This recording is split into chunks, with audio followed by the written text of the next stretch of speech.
I am so excited that we are going to be building a graph with your data. So let's make sure our data is set. This was our initial table. So remember, if you ever have raw data that has multiple columns like this, you're going to want to format it into a data table that has 2 or 3 columns. 2 columns usually works really good.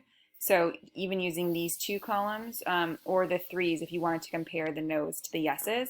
And I want to share a mistake I made here was showing you how to insert a graph directly from Word. You don't want to go through this step straight from here unless you've already done an initial step of creating a graph in the green spreadsheet program. So that's what we're going to practice right now, and then we're going to insert a graph. So if you got here, this is great. This is data that you can analyze.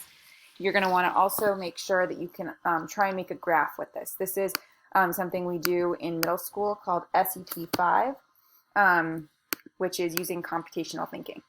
So what I do to do that is I Control C all the data after I have copied it. So I highlight the data and I Control C the data to copy it. And then I open up a new program called Spreadsheet. And you can slow down this recording at any time by pressing pause while you do yours. In order to get a graph into your document, you're going to need to do this step.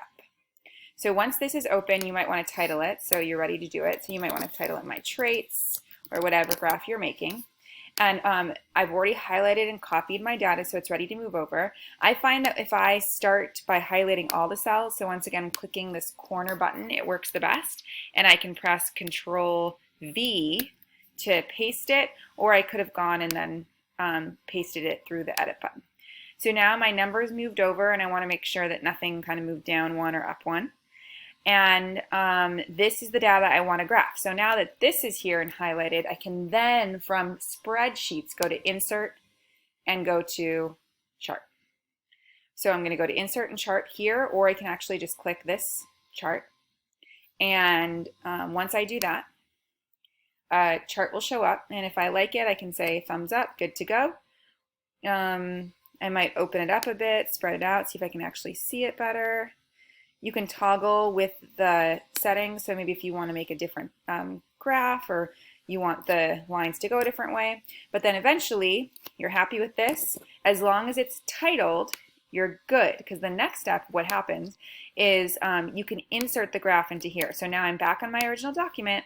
I go to Insert, and from here, when I go to Chart, and then from Sheets, it'll prompt my most recent graph, which was the traits. So in a little bit it'll show up. I'll select that chart. Taking its time today. A lot of people on Google. While it's still glitching, we can just confirm that yours will show up if you're in the same Google account, and you'll be able to insert that graph once you press select. Enjoy!